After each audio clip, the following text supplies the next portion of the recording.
Boa noite, tudo bem? Tá parecendo um Jornal Nacional, que eu tenho que ficar olhando aqui e tal, papel. Boa noite, pessoal. Bom, então hoje temos a terceira e última aula. Lembrando, né, que para quem não assistiu, teve uma aula gravada, né? Então a segunda aula que falava sobre herança foi gravada e foi disponibilizada então para vocês, acho que semana passada, junto com a primeira. Então hoje é a terceira aula e o conteúdo específico da terceira aula. Eu vou dar uma pequena revisadinha nos últimos temas que nós abordamos na aula passada, tá? Porque acho que eu dei uma corridinha, né? Por questões de tempo, né? Porque aquele conteúdo você teria que ter entendido entendido, pelo menos ter visto, né? Para a segunda aula.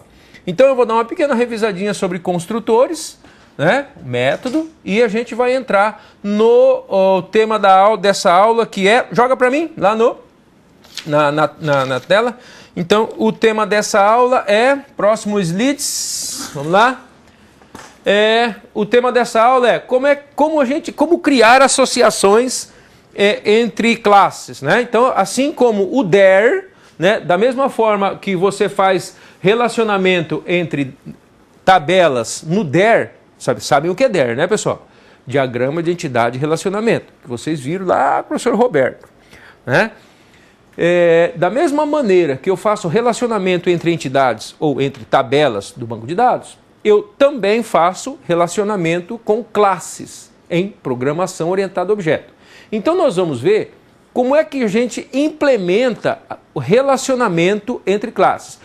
No banco de dados você não precisa saber disso, porque o próprio banco de dados, quando você cria uma tabela e estabelece lá uma referência, né, entre uma tabela e outra, automaticamente o banco de dados ele implementa um algoritmo para cuidar disso. Em programação orientada a objeto, nós, programadores, é que vamos implementar o mecanismo de relacionamento ou de associação.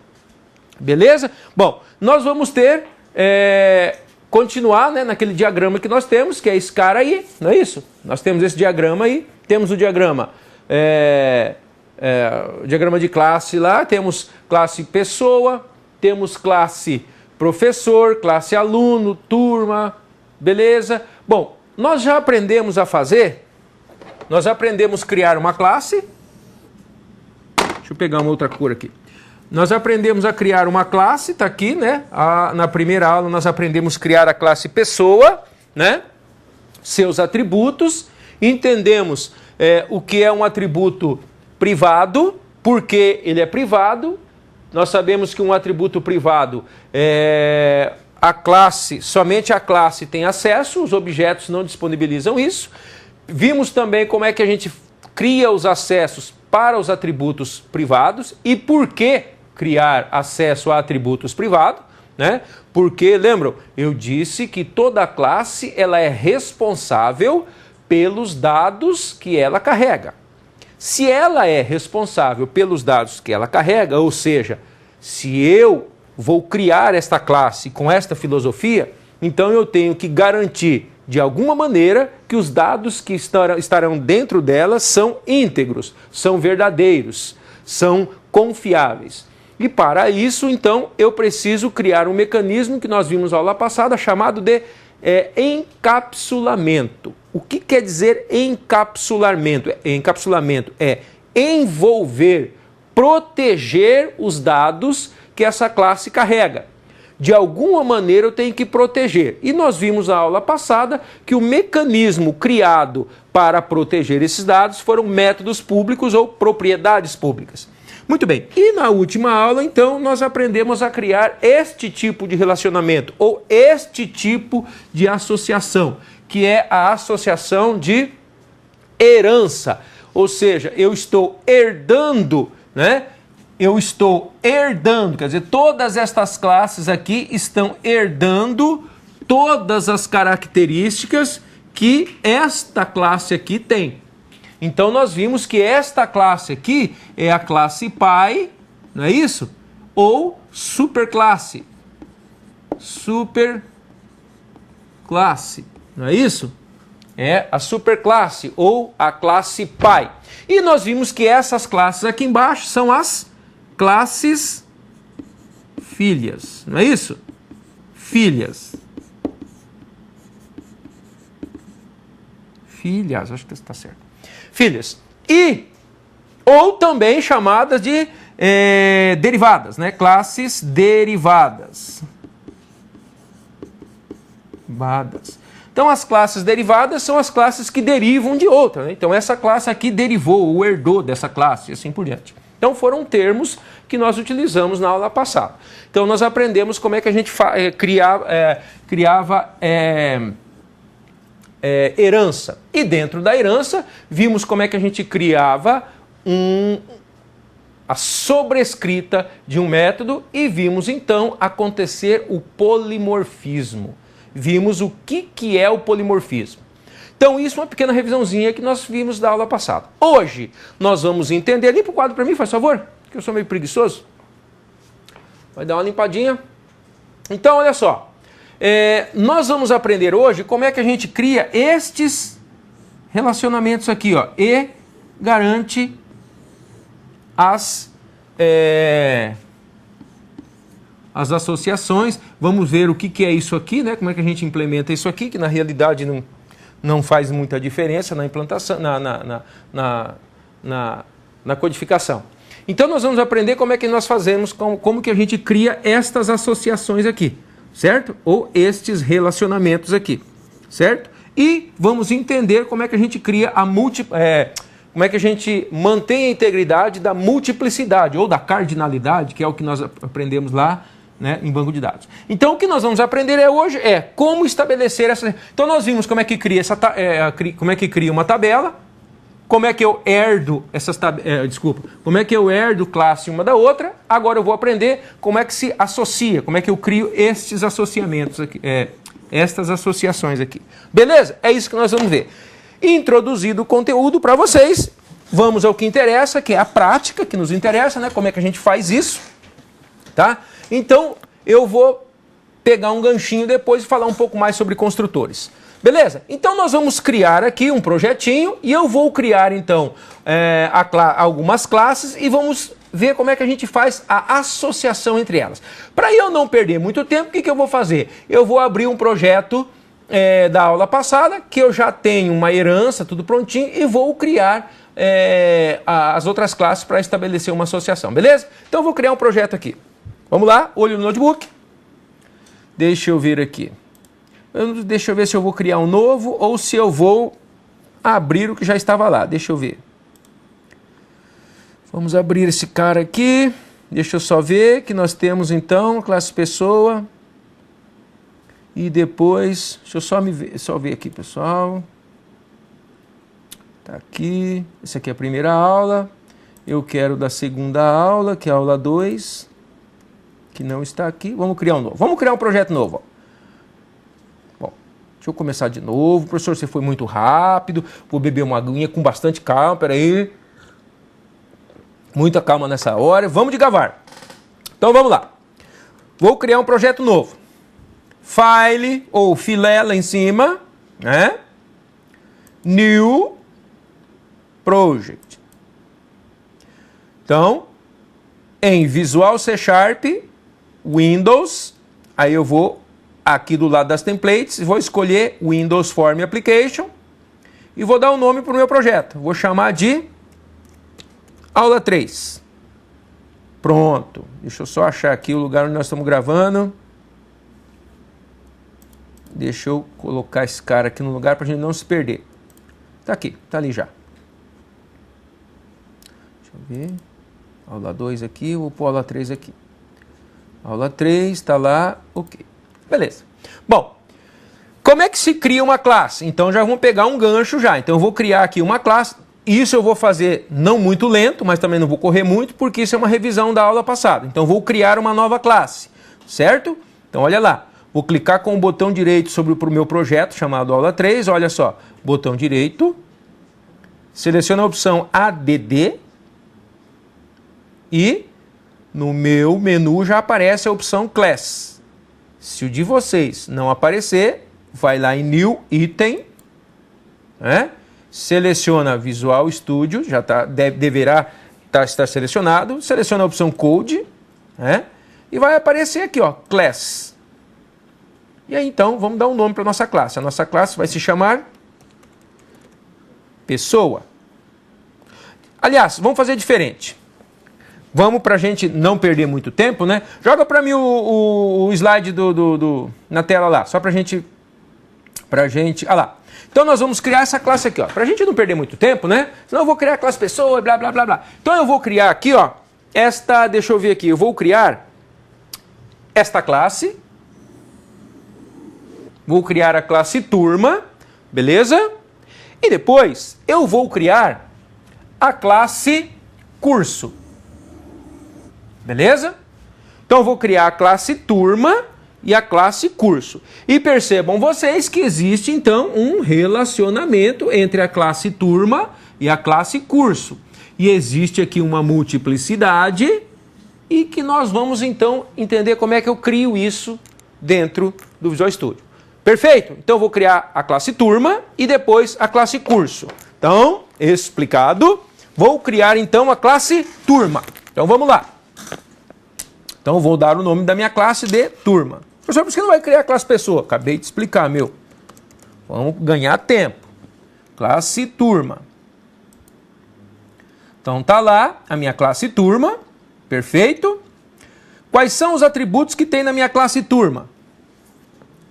Então vamos lá. Opa. Eu tenho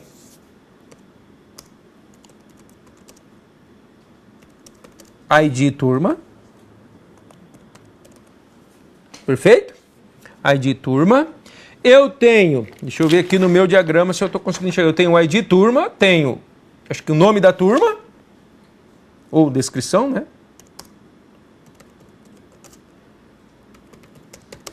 É o nome da turma. E tenho também, deixa eu ver aqui, joga para mim o diagrama lá na tela.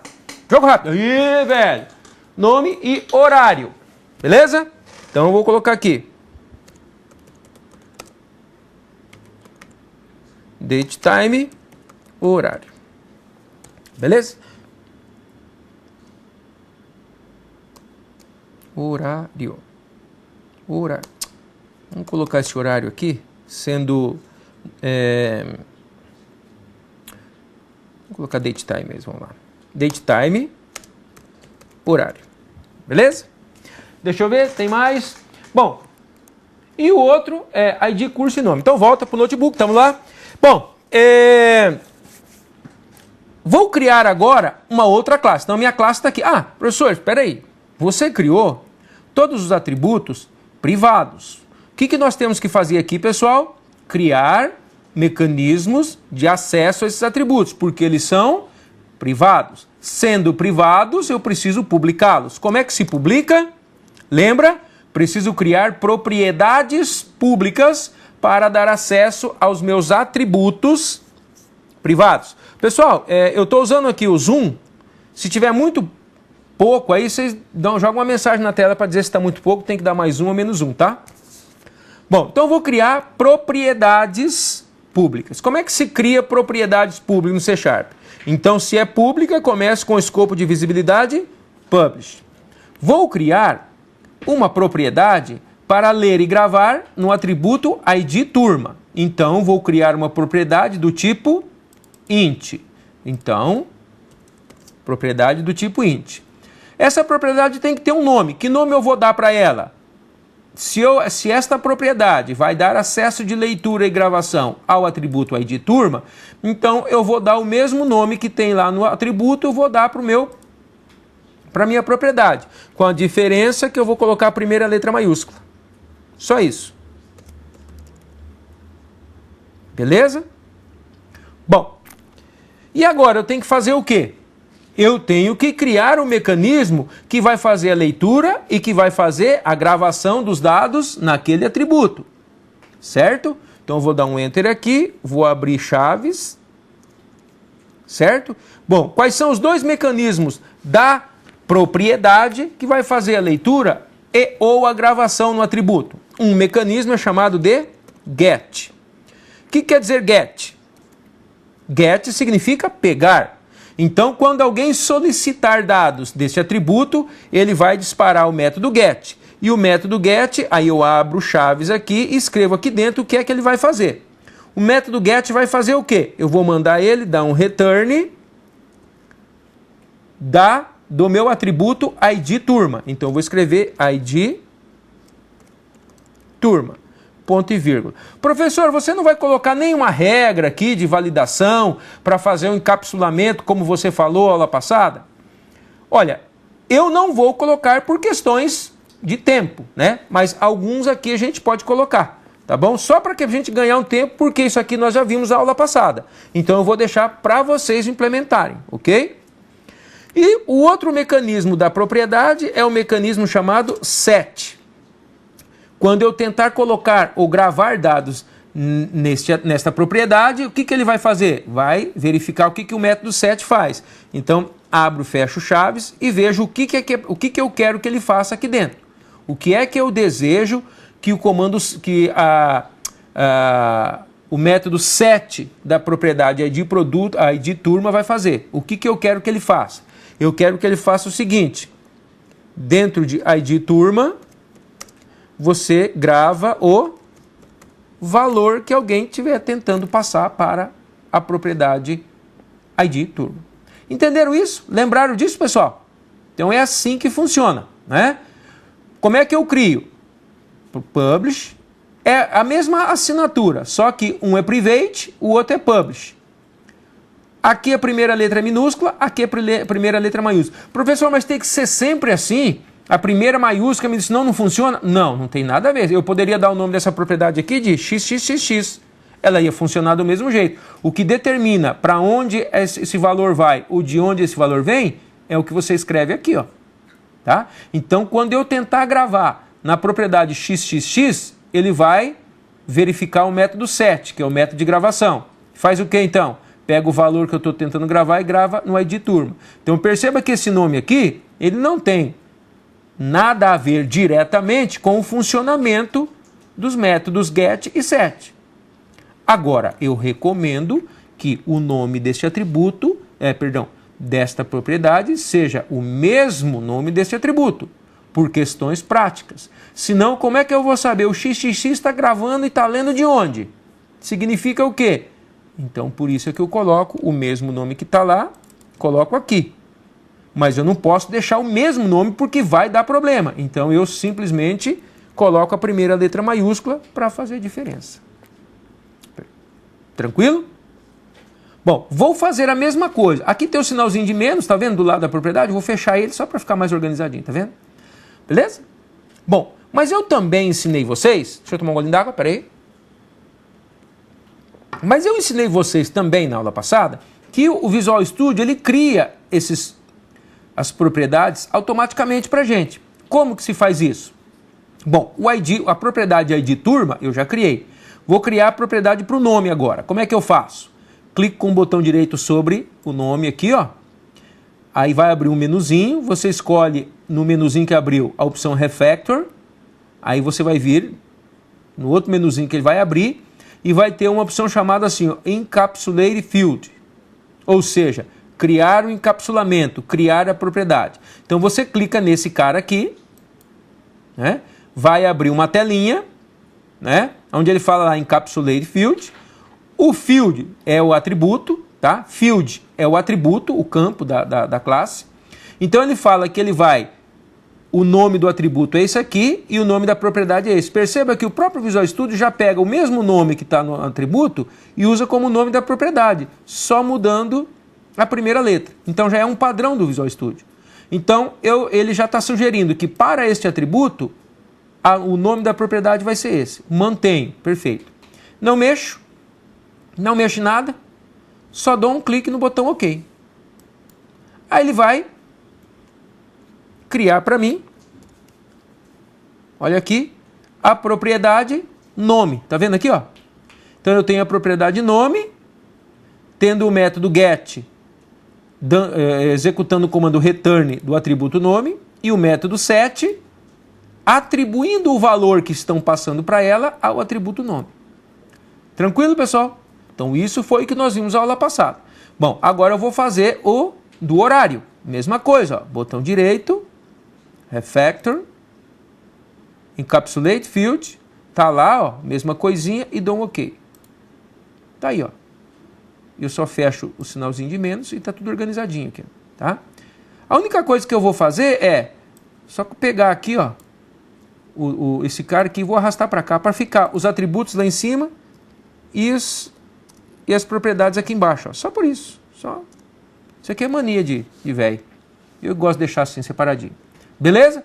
Então eu criei então os métodos get e set, ou seja, as propriedades de leitura e gravação para acesso. Professor, você não colocou nenhuma regra de validação, encapsulamento, nenhum aqui. Não coloquei por questões práticas para a gente ganhar tempo, mas vocês sabem que vocês podem escrever aqui dentro, ó, das duas chaves do set e das duas chaves do get, qualquer coisa em código C#, validando os dados. Lembrando que se eu quiser retornar os dados, é só dar um return e o valor que você quiser. Se eu quero setar o valor, eu vou setar o valor que está representado pela variável value, que compõe a minha propriedade. Beleza? Pura. Bom, revisãozinha, pequena revisão, está feita. Criei a classe turma. Bom, agora como vocês já viram como faz isso, eu vou criar agora a classe curso, né? Que tem associação. Então vou fazer a mesma coisa. Agora, aqui está prontinho, né? Agora eu vou sobre o meu projeto, botão direito, add. Eu já vou direto aqui no meu menu que tem a opção class, ó. Perceba que se você pressionar a sequência de teclas Shift, Alt, C, vai ter o mesmo efeito, né? Então vamos lá. Vou clicar aqui no class. O nome da minha classe vai ser agora curso, né? Então agora eu tenho uma classe curso criada aqui. Vou colocar os atributos dela, que é o atributo ID curso também, dados privado, int, ID curso. Professor, mas eu sou obrigado, eu tenho que colocar o private aqui? Não, se você não colocar private, ele assume automaticamente dado private. Professor, por que você coloca então? Porque o projeto é meu, eu faço do jeito que eu quiser, ué. Ou seja, tanto faz você usar ou não usar. Brincadeiras à parte, continuando. O que eu tenho que fazer? O próximo atributo. Nome. Mesma coisa. Se eu fizer isso aqui, ó. Opa. Se eu fizer isso aqui, ó. Também funciona. Este cara aqui também vai ser um atributo privado, tá? Mas eu, professor Márcio, gosto de colocar, tá? Para deixar explicitamente mesmo que o cara é string. E é um padrãozinho, tá? Então é indiferente você colocar ou não, desde que você queira que o escopo de visibilidade seja realmente private. Beleza? Bom, agora nós já aprendemos a fazer isso, eu vou criar o encapsulamento automaticamente, né? Ó, botão direito, Refactor, Encapsulate Field. Se eu digitar Ctrl R, ele vai fazer a mesma coisa. Então eu vou clicar aqui. Dá lá o ID curso maiúsculo, OK, tá lá, criou para mim, ó, tá vendo? Agora eu vou colocar o cursor aqui em R, no nome e vou dar um Ctrl R. Isso não está funcionando, deixa eu ver se eu não errei o cara aqui. Encapsulate, Ctrl R, não está funcionando o meu, não sei porquê, deixa eu ver aqui, se é porque está com... Agora foi. Deixa eu dar um mais aqui. Então, perceba que se eu clicar com o botão direito, né? Refactor, aparece aqui, Encapsulate Field e o Ctrl R aqui, ó. Né? Vou usar isso aqui, ó. Ctrl R, E. Usei a combinação, foi a mesma coisa que eu selecionasse a opção lá. Então, o nome, Encapsulate, tá lá, os dois. Beleza? Ó, então, só vou pegar esse carinha aqui e juntar ali, que é mania de doido. Tá lá. Faço organizadinho. Tranquilão? Professor, até aqui isso nós já vimos a aula passada. Claro que vimos a aula passada. Então agora nós vamos aprender o que é de diferente. Então agora, pessoal, nós vamos criar a associação entre curso... Deixa eu só ver aqui. Eu tenho aqui, cadê? Acho que eu tenho aqui na tela para mais fácil trabalhar. Curso, aqui, ó. Deixa eu diminuir aqui, tá. Então, olha só, eu tenho esta associação aqui, perfeito? Deixa eu puxar um pouquinho para cá. Beleza. Temos, então, a associação entre curso e turma. Esta associação, de acordo com o professor Anderson, aquele barrigudo, presta bem atenção. Ele disse o seguinte, que do jeito que está escrito aqui, eu estou dizendo que uma turma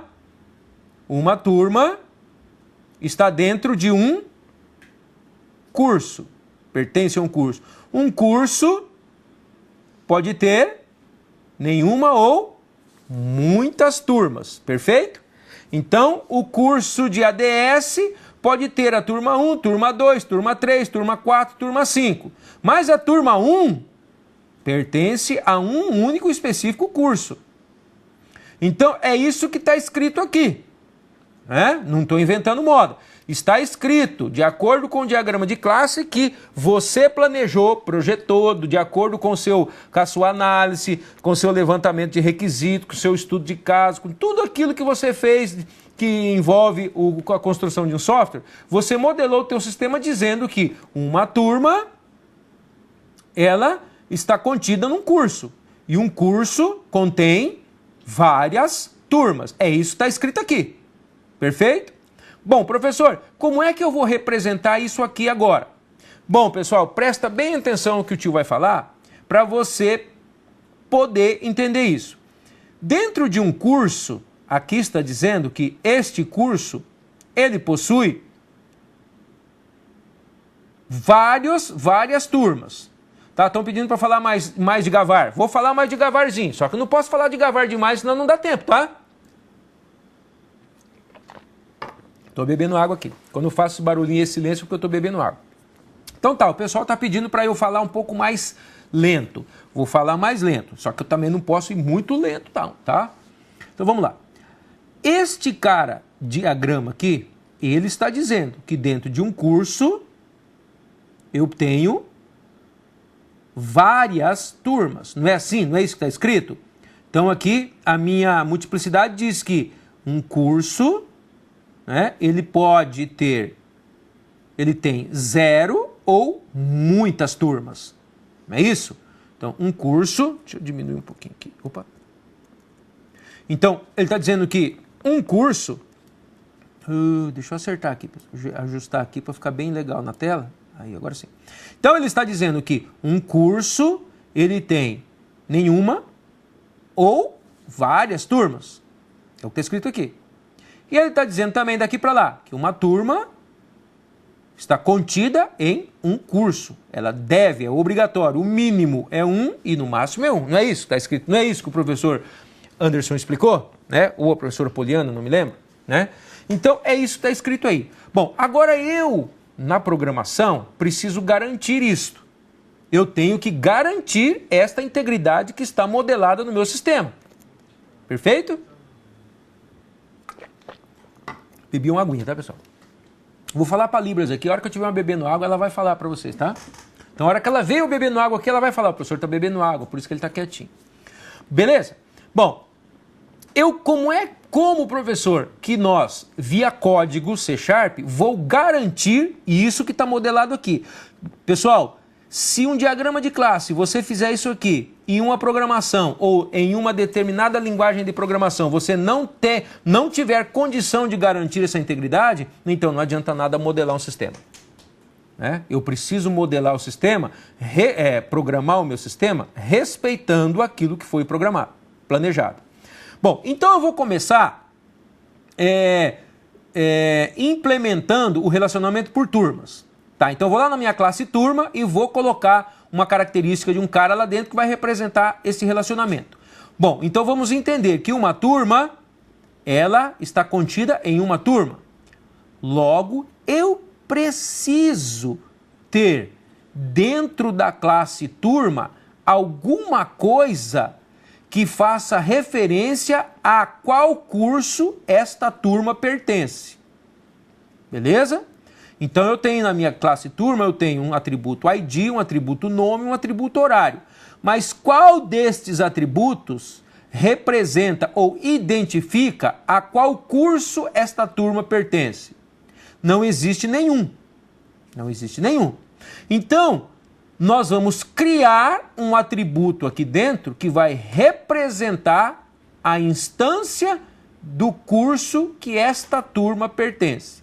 Professor, nós vamos criar aqui no diagrama de classe? Não. No diagrama de classe não se cria atributo que faça referência à associação. Quero fazer uma analogia aqui. Vocês lembram que lá quando vocês fazem o diagrama de entidade de relacionamento com o professor Roberto, que quando você tem a tabela turma e a tabela curso, né, você vai perceber que se isso daqui fosse um DER, ou seja, isso uma tabela curso e aqui a tabela turma, quando você estabelece esta relação aqui, você tem aqui a chave primária ID curso, que vai compor, ou seja, lá, aliás, vai ser chave estrangeira aqui na classe turma. Perdão, vice-versa, ao contrário, né? Então, esse cara aqui vai mandar a chave primária para cá e aqui, então, vai ser a referência da turma na tabela curso. Ou seja, eu teria aqui uma chave estrangeira que veio representado pelo atributo ID do curso. Lembraram disso?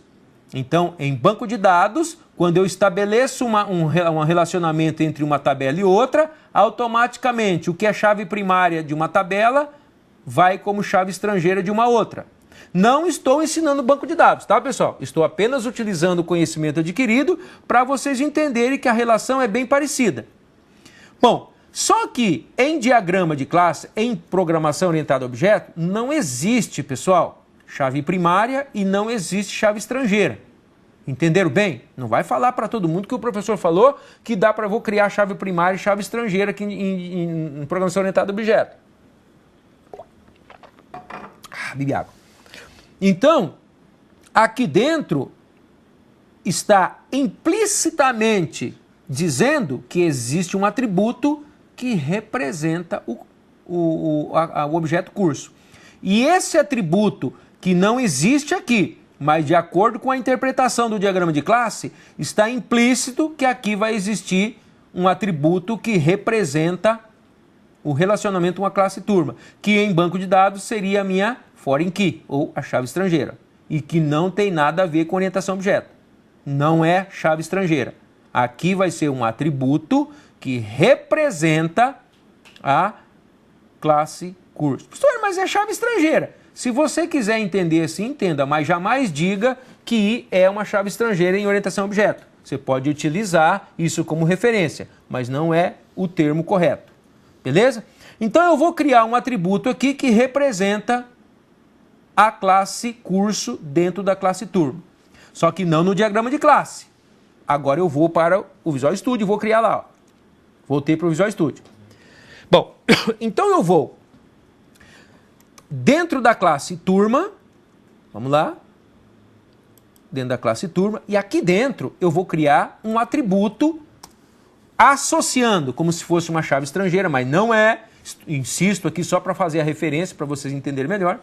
Vou criar um atributo aqui que vai representar a minha classe curso. Então eu vou fazer assim, private, não seria isso, ó, int id curso. Não é isso? Se fosse banco de dados eu faria isso aqui, ó. Eu teria o que aqui? A chave primária da classe curso dentro da classe turma. E aí então eu saberia de que classe, de que curso, a que curso esta turma pertence. Só que não é assim em orientação a objeto. Eu não uso aqui a chave primária. Eu tenho que usar um atributo que representa o objeto classe, curso. Então é só escrever isso aqui. Pera, professor, pera, que aí você, aí lascou. Agora arrancou os pelos do sovaco, presta atenção. É assim, ó. Eu não tenho um atributo que representa um outro atributo de uma classe. Eu tenho um atributo que é do tipo da classe a qual eu estou fazendo referência, me associando. Então, quando eu criei um atributo do tipo classe curso, eu estou dizendo que essa turma pertence a este curso. Então, está bem claro aqui que esta turma pertence a este curso. Tranquilo? Perceba que não é chave primária. Então, na realidade, quando eu vou representar essa associação, eu digo isso. Agora, pessoal, esta turma pertence a quantos cursos? Voltamos ao diagrama de classe. Esta turma pertence a quantos cursos? Apenas um, não é isso? Apenas um. Então, aqui eu crio apenas um atributo. Um atributo. Que representa a que curso aquela turma pertence. Então, a turma de ADS 0,1 pertence ao curso ADS. Beleza? Então, aqui está uma instância do objeto do curso a que aquela turma pertence. Por que só tem um atributo? Porque uma turma pertence a um único curso. Beleza, pessoal? Bom, agora eu tenho que representar o outro lado aqui. Então eu criei um atributo aqui. Professor, mas por que esse atributo não pode aparecer no diagrama de classe? Não deve, porque esse atributo está implicitamente está dizendo implicitamente, a associação diz que aqui vai existir um atributo. Beleza? Bom, agora do outro lado, eu preciso representar do outro lado. Eu vou ignorar, depois eu vou falar sobre essa setinha aqui, tá? Depois eu vou falar sobre essa setinha. Do outro lado, agora aqui eu tenho que representar que esse curso, quais são as turmas dentro dele. Então, de um curso de ADS, dentro de uma instituição, eu tenho lá 3, 4 turmas. Primeiro ano, segundo ano, terceiro ano, quarto ano, quinto ano, sei lá, tem 2, 3, 4, 5, 6 turmas daquele curso. Então, quando eu selecionar um curso, eu quero saber quais são as turmas daquele curso. Então percebam que aqui dentro, da mesma forma que aqui dentro eu precisei de um atributo que representasse a que curso aquela turma pertence, aqui dentro eu vou precisar de um atributo que me represente quais são as turmas que pertencem a esse curso. Beleza? Então eu vou lá para o Visual Studio agora. Então agora eu vou lá para a classe curso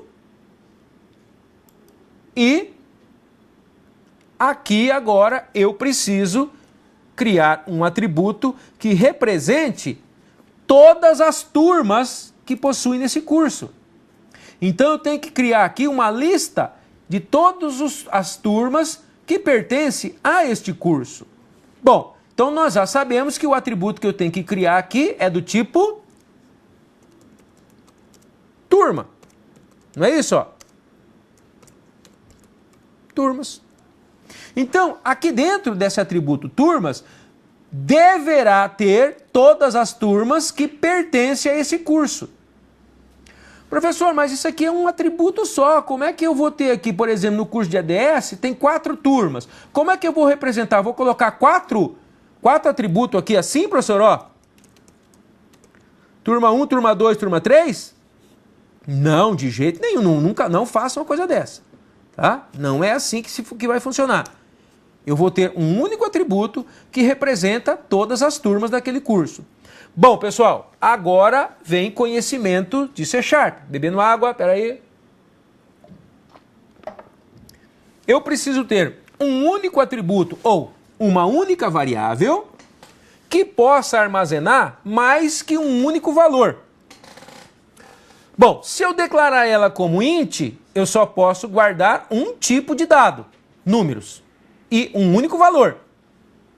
Quando eu colocar o número 10 e eu quiser colocar o número 20, eu vou sobrepor o número 10. Se eu quiser colocar o número 30, eu vou substituir pelo número 20. Então sempre vai ter um único dado lá dentro. String, a mesma coisa. Então, professor, eu tenho que criar um tipo de dado aqui que permita que eu coloque mais que uma turma. Pessoal, qual é o tipo de dado que vocês aprenderam em C# que eu posso colocar mais que um valor dentro dele? Os arrays, não é isso? Os arrays. Só que aí eu vou usar mais um conhecimento para vocês. Vou usar um tipo de dado chamado lista. Olha o que eu vou escrever. Vou até aumentar aqui. Eu estou criando uma list do tipo turma. Estou criando... Tá errado. Estou criando um atributo chamado turmas, que é do tipo lista de turma. Silêncio total, que é para refletir sobre isso. Perceberam, pessoal? Então aqui eu tenho um único atributo onde eu consigo armazenar listas de turma. Aqui dentro eu coloco o tipo do objeto que eu desejo criar lista e uso a estrutura list, que é para dizer que é uma lista. Então estou dizendo para ele, eu quero uma list, ou seja, uma lista é um array na realidade, tá, pessoal? Para quem não conhece, é um array, é um vetor, né? Só que ele é um pouquinho melhorado para a gente trabalhar. Então eu tenho uma list, ou uma lista do tipo de dados turma, chamado turmas, ou seja, uma propriedade. Então agora eu estabeleci que curso tem uma lista de turma. No entanto, turma tem um único curso. Perceberam? Ficou claro isso, pessoal? Então, agora eu estabeleci este relacionamento aí, ó. Então, eu acabei de dizer, quando eu coloquei aquele atributo list turmas aqui dentro, significa que aqui dentro daquele atributo eu vou armazenar todas as turmas que compõem este curso, que é o que isso daqui está me dizendo, ó, que um curso possui 0 ou muitas turmas. E que aqui desse lado eu coloquei um único atributo, que representa a que curso eles pertencem. Então aqui eu tenho um único atributo do tipo curso. Pessoal, desta maneira eu garanti o que esse diagrama de classe está falando para mim. Do jeito que ele modelou, eu implementei. Do jeitinho que está modelando. Falta mais algumas coisinhas que nós vamos implementar, tá? Mas antes, eu quero dar um intervalinho aí de uns 5, 7 minutinhos para que vocês formulem as perguntas, dúvidas que vocês tiverem, né, de aulas passadas ou dessa, para vocês esclarecer agora. Então vou dar um tempinho aí de uns 5, 7 minutinhos para quem tiver dúvidas e perguntas, manda pra gente aí, tá bom? Então vai formulando as perguntas aí, daqui a pouco a gente volta. E eu vou beber uma aguinha aqui.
Vamos lá, pessoal. Então, algumas dúvidas que vocês tiverem aqui.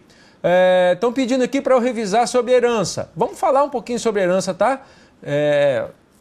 Bem rápido aqui. Próxima pergunta lá. Professor, o aluno Altamirando pergunta se tem como localizar uma chave primária estrangeira no Visual Studio. Não entendi sua pergunta. Chave estrangeira ou chave primária no Visual Studio? Não entendi a pergunta, Altamiro. Porque no Visual Studio você não tem relacionamento de tabela, você não tem there. Não entendi direito a sua pergunta, né? Se você quiser reformular ela para me explicar melhor, tá? Professor, como implementar herança em C#? Pessoal, herança nós vimos na última aula, que foi a segunda aula que foi gravada. Então nós temos a primeira aula, que nós tivemos quarta-feira passada, e logo na sequência da primeira aula já estava liberado a segunda aula que foi gravada para vocês, que fala sobre herança. Então, quem não assistiu a segunda aula, que foi gravada, não sei se não avisaram vocês, enfim, não sei, né? Esta aula foi gravada, então já está disponível para vocês ver o conteúdo sobre herança, tá bom? Professor, o aluno Valério pergunta se o senhor pode dar um exemplo de inserção em banco de dados. Olha, eu não sei se vai dar tempo, porque para trabalhar com um banco de dados é um pouquinho... não é simples, não é um comandozinho que eu dou para fazer a inserção. Mas faz o seguinte, eu vou postar no fórum um código comentado como é que a gente faz isso para inserir dados num banco de dados, tá bom? Então eu vou colocar lá no fórum para vocês, para tirar essa dúvida, porque é um pouquinho extenso o código, tá joia? Outra pergunta aqui, ó. No caso, se tivesse mais de um curso, deverá utilizar também o array? É isso? E não colocar curso 2, por exemplo? Bom, se você tiver mais que um curso, né, você vai ter vários objetos curso. Então você tem o objeto curso 1, objeto curso 2, objeto curso 3. Cada objeto curso tem o seu leque de relacionamentos. Então, teoricamente, você teria cinco objetos curso instanciado e dentro de cada um deles relacionamento com várias turmas, né? Mas é mais ou menos assim, você teria um objeto curso para vários objetos turma. Cada objeto curso para vários objetos turma, tá? Deixa eu aqui. O aluno pergunta como limitar a lista de turmas.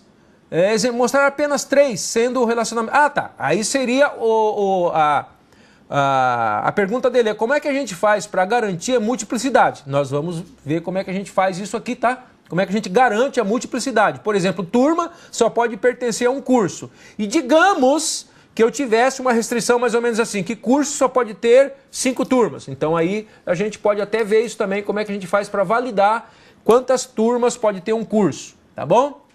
O aluno Nilo pergunta qual a diferença de um hash e um array. Pessoal, isso aí é mais C#, não envolve muito em questão de orientação a objeto, mas eu também respondo para você isso aí lá no chat, tá bom? Vou tentar se prender mais aqui na questão de orientação a objeto. O aluno Silvano pergunta, o que é um delegate? Também não se prende à orientação a objeto, mas delegate você usa quando você quer criar eventos dentro de uma classe. Professor, o aluno Kennedy pergunta se todas as classes devem implementar um CRUD. Depende de como você projetou cada uma. Depende de como você pensou o seu projeto, de como você arquiteturou o seu projeto. Tem pessoas que não deixam a responsabilidade de CRUD para as classes. Não deixam. Tem arquiteto, tem projetista que delega para cada classe seja responsável do seu próprio CRUD. Então depende muito de como você vai projetar. Não existe uma regra, é assim ou é assado. Depende de como você projeta, tá? Professor, tem que criar propriedades do curso na classe turma? É isso que a gente vai ver também.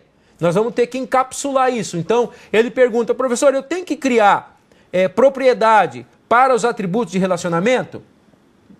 Depende também, tá? É muito relativo isso, mas a gente vai pensar em encapsular isso daí. Pessoal, outra pergunta aqui. Este tipo de relacionamento entre as classes turma e curso não deveria ser uma composição ou uma agregação? Pois no diagrama UML tem apenas uma associação simples. Poderia ser apenas o ID da classe? Poderia ser o ID da classe turma? Ó, a questão de ser agregação, né, de ser composição, é um ponto, é um conceito. Poderia, sem problema nenhum. Tanto é que no diagrama que nós temos aqui, nós temos também uma composição. Então, o fato de ser ou não uma composição, uma agregação, depende também de como você quer expressar esse relacionamento, de como você planejou. Mas poderia ser, sim, senhor.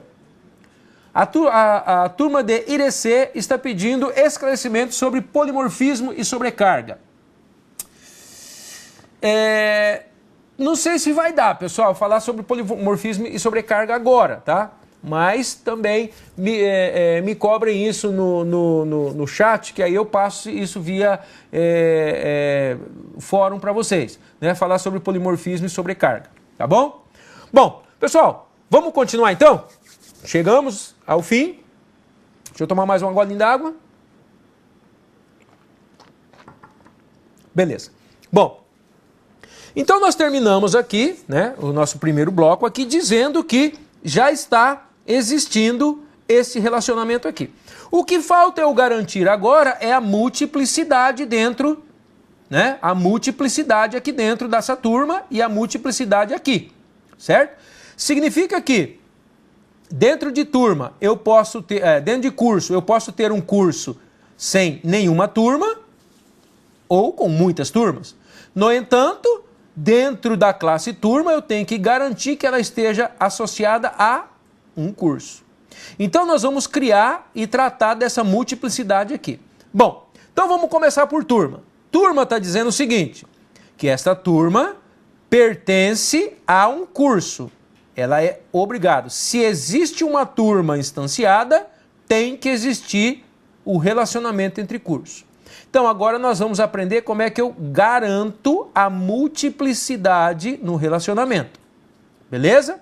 Então eu vou fazer o seguinte, agora nós vamos lá para o Visual Studio, dentro da minha classe turma, e eu vou garantir isso daqui. Então como é que eu vou fazer? Bom, eu tenho aqui dentro da minha classe turma um atributo que representa a qual curso este cara pertence, a qual curso esta turma pertence. Bom, professor, como é que eu vou garantir isso daqui? Bom, aí, esta classe, respondendo, né, por exemplo, a uma das perguntas que o nosso colega ali fez, se as classes devem ou não implementar o CRUD.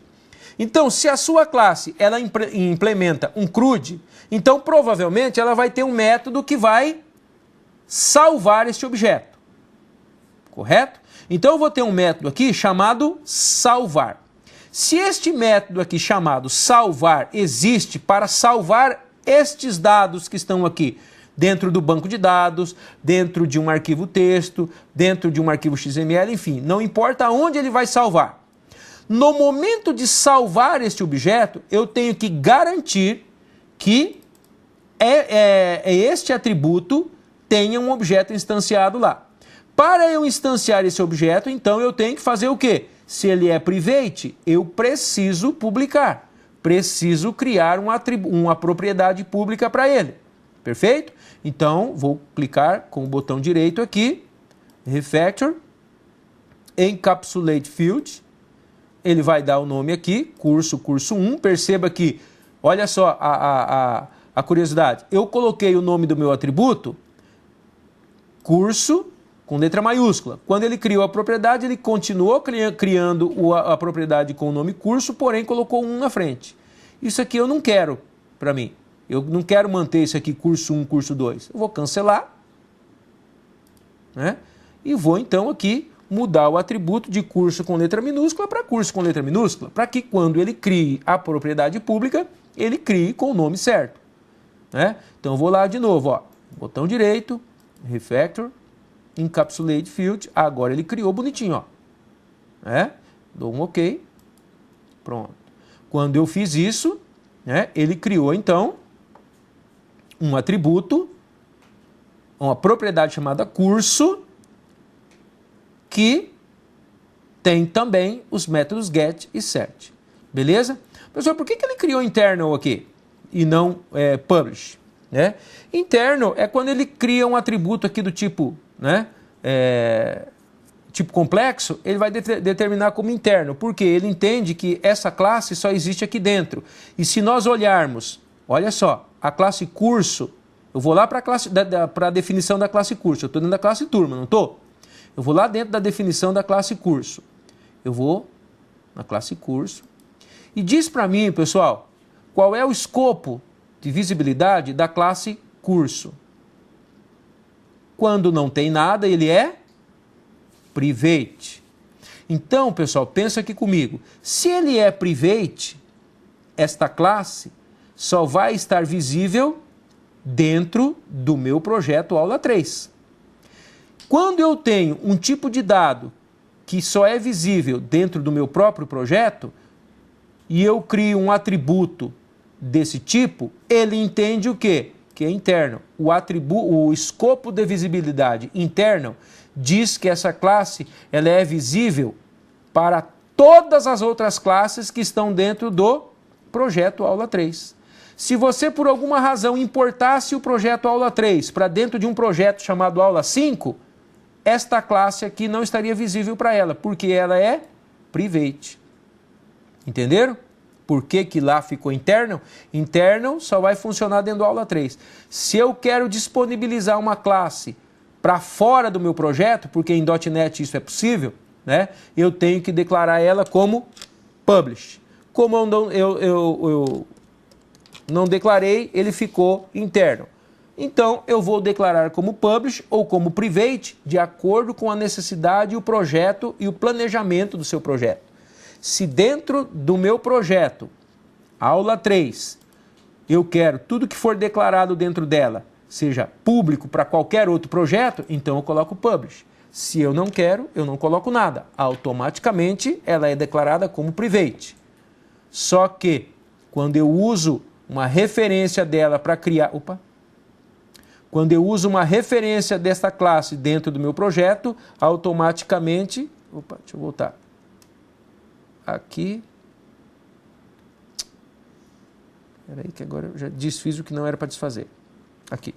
Ele vai criar como interno. Então, por isso que ele criou interno. O funcionamento é o mesmo. Beleza? Tranquilo. Então, está aqui a minha propriedade. Né? Está aqui. O meu atributo está aqui e a minha propriedade está aqui. Então, quando o cara atribuir um curso para ele, ele vai armazenar no atributo curso da classe. Bom, voltamos então ao método. Primeiro, pessoal, o que é um método? Então, nós vimos na aula passada, né, nas aulas passadas, que um método é o que dita como esta classe vai se comportar. Um método é que define como as operações que esta classe vai desenvolver, as funções que ela vai ter. Então, todo método de uma classe define as funções que ela vai ter, ou seja, o que ela vai fazer, propriamente dito. Né? Então, eu vou criar um método que vai fazer, ou vai executar, ou vai gravar, ou vai alterar, ou seja, vai fazer alguma coisa. Então, eu desejo salvar os dados dessa classe. Então, eu vou criar um método chamado salvar. Este método vai ser público, porque eu desejo que qualquer pessoa possa salvar os objetos da classe. Então, vou criar um objeto, um método chamado salvar, que é do tipo publish. Um void significa o quê? Que ele não tem tipo de retorno. Então, isso aqui já é conhecimento de C# básico e não de orientação a objeto, propriamente dito. Né? Todo método, nós sabemos que precisa ter um tipo de dado. Ou ele é int, ou ele é string, ou ele é um date, ou ele é um float, ou ele é um void. Void é aquele tipo de método que não tem tipo de retorno. Certo? Então, vou chamar o meu método de salvar. Beleza? Sem parâmetros. E aqui a implementação. Então, quando eu for salvar este método aqui, quando eu executar o método salvar desta classe, que é a classe turma, e de acordo com o diagrama de classe, que está dizendo que para existir um objeto turma, ela tem, olha aqui obrigatoriedade de estar relacionado a um curso, então eu tenho que garantir isso no momento que ele vai salvar. Então, o que eu vou fazer aqui? Eu vou verificar se existe um objeto curso dentro do meu atributo curso. Como é que eu vou saber, professor, se existe? Então, eu vou fazer assim, presta atenção que o tio vai escrever, ó. Então, eu vou escrever assim, ó. Se a minha propriedade curso for igual a null. O que quer dizer null, professor?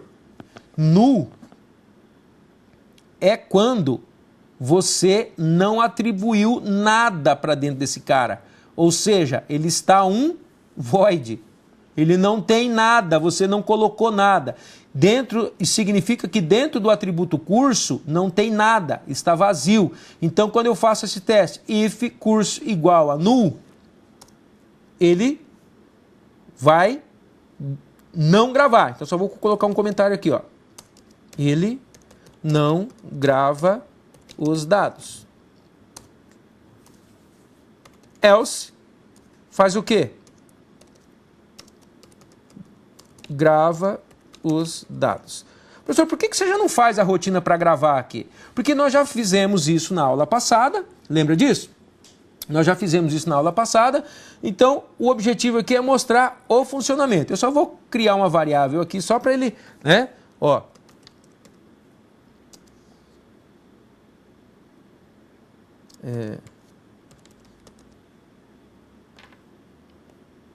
Aliás, vamos fazer diferente, para ficar mais claro o código, tá?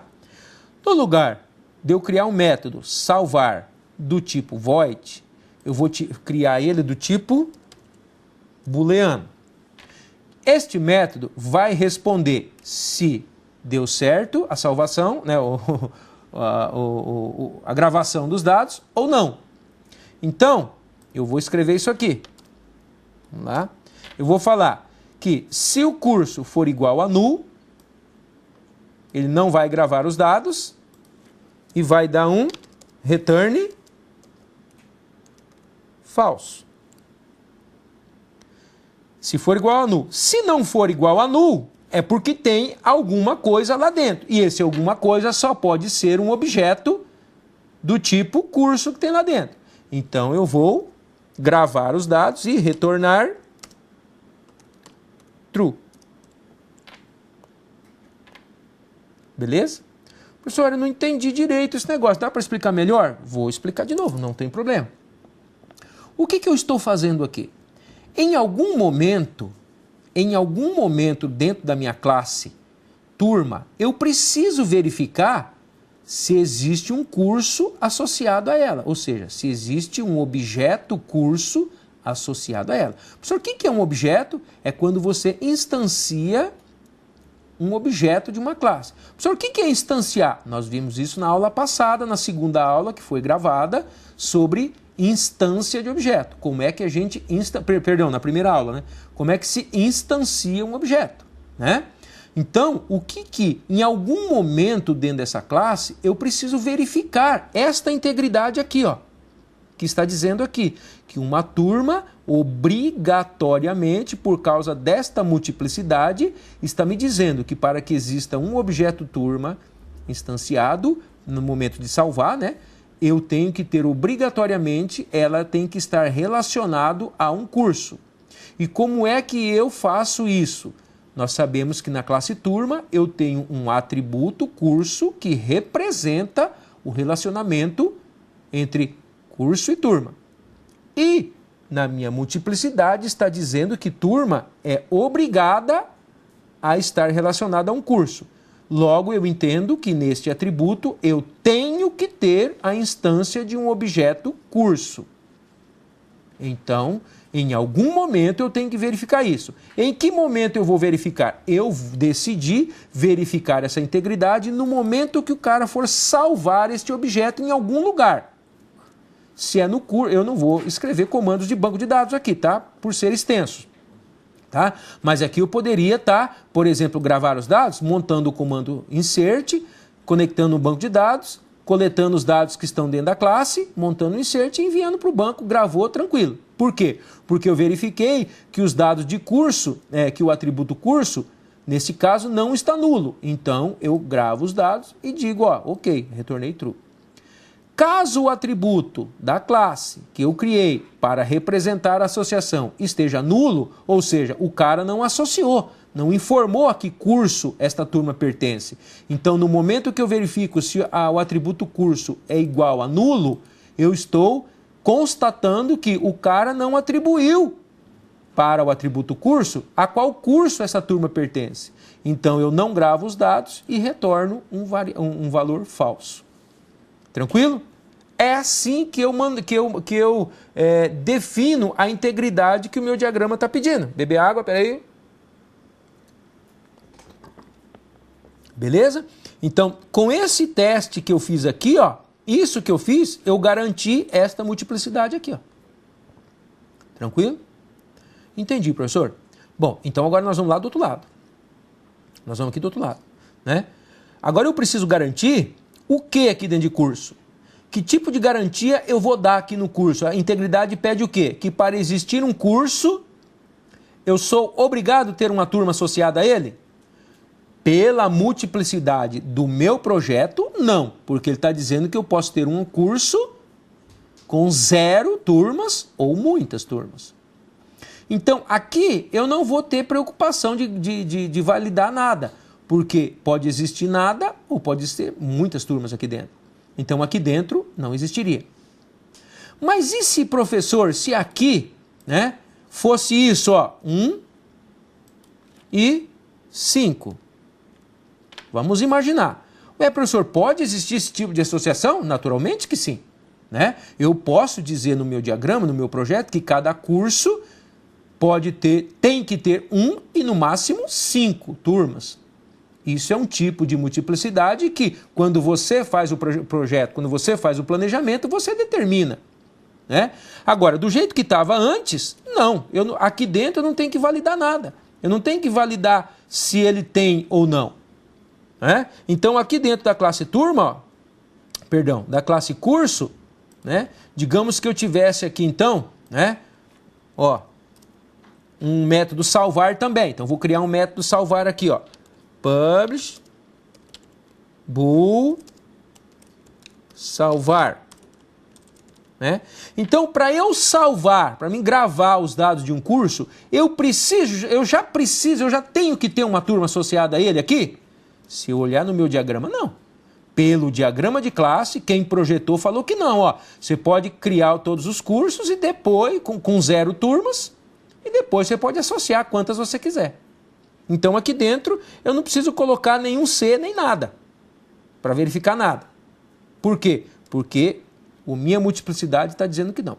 Mas, professor, e se tivesse desse jeito que você falou aqui, ó? Tem que ter pelo menos uma e, no máximo, 5. Digamos que tivesse isso aqui, ó. Bom, aí sim. Agora é uma integridade que eu tenho que validar aqui dentro, ó. Eu tenho que verificar esse cara aqui dentro. Então, aí eu teria que fazer o quê? Tem que ter pelo menos uma ou, no máximo, 5. Perfeito? Então, eu vou olhar aqui. Agora, eu vou lá para dentro de curso e no momento de salvar, eu preciso verificar o quê? Bom, a minha turma, aqui, ó. Né? A minha classe, o meu atributo turma, eu vou criar também, né? Mesma coisa, ó. Uma propriedade. Refactor, encapsulate field. Né? Turmas, mesma coisinha que eu fiz, tá? Eu coloquei minúsculo lá, fiz a mesma coisa, tá vendo? Ó? Criou internal também, do mesmo jeito, porque a classe turma ela é private. Então eu tenho o atributo turmas e a propriedade turmas. Então o cara jogou turmas aqui. Aí o que eu tenho que fazer aqui para saber se está tudo certo? Eu vou fazer o seguinte, eu vou perguntar então, ó, turmas, ponto, opa, peraí. Ó, quando eu crio um atributo do tipo list, list é uma classe do tipo collection. O que é uma collection? Todo atributo ou todo tipo de dado que é uma collection ou uma coleção de dados. O que é uma coleção? Algo que mantém uma coleção, um conjunto de dados. No caso, list é um tipo de dados que a gente generaliza ele, chamada de collection. O que é uma collection? É uma coleção de dados, é uma coleção de alguma coisa. No caso, a list é uma coleção de turmas, né? Então, sempre que eu tenho um tipo de dados que representa uma coleção de alguma coisa, uma lista de alguma coisa, um conjunto de alguma coisa, alguns tipos de dados possuem um atributo chamado count. No atributo count do tipo de dado list, que está sendo instanciado dentro do atributo turmas, então o atributo turmas vai ter uma instância da classe list, que é uma coleção de turmas. Então, dentro do atributo turmas, que é a instância de list, né? Então, na realidade, turmas é a instância de uma classe list que contém uma coleção de turmas. Tranquilo? Bom, então, o meu atributo turmas, que tem a instância de list, possui um atributo chamado count. Ó, se vocês observarem aqui, count, vou puxar mais para cá, ele fala o que aqui? Se vocês, quem conhece inglês, né, vai tentar entender. Que ele, opa, deixa eu colocar de novo aqui. Traduzindo para vocês, ele fala que ele retorna um número de elementos contidos na coleção genérica. Ele some aqui, ó. Então ele está dizendo assim, que count, ele te devolve um número de elementos contidos na coleção generic list, ou seja, no tipo de dado list. Então, o atributo count, dentro do atributo count, vai ter a quantidade de objetos que tem dentro da lista. E de que tipo é esse objeto que tem na lista? Turmas. Então, o count vai retornar para mim a quantidade de turmas que foi posto dentro da lista. Então eu faço isso, ó. Olha só o que eu vou fazer, ó. Respeitando isso aqui, ó. Que dentro de curso, na alteração que eu fiz, né? Eu tenho que ter pelo menos 1 e no máximo 5. Eu não posso ter 0 e nem 6 e nem 7. É o que está escrito aqui. Então eu vou obedecer o que está sendo projetado aqui. Perfeito? Então eu vou escrever isso aqui, ó. Se a quantidade de registros que tem dentro de turmas, quer dizer, o count, for menor que 1, ou se o objeto turma, ponto, o count dele for maior que 5, o que se faz aqui? Vamos lá. Então eu estou perguntando para o objeto turmas, o seu count é menor que 1? Quer dizer, tem 0? Ou o seu count ele é maior que 5, ou seja, tem mais que 5? Então, se ele tiver menos que 1 é 0. Se ele tiver mais que 5 é 6, 7, 8, eu faço o quê? Né? Não gravo os dados e retorno falso. Beleza? Se não, né? Se ele não for menor que 0 e não for maior que 5, então ele está dentro da faixa que me interessa, que é o que está escrito aqui. Tem que ser no mínimo 1 e no máximo 5. Então, se ele não é menor que 1,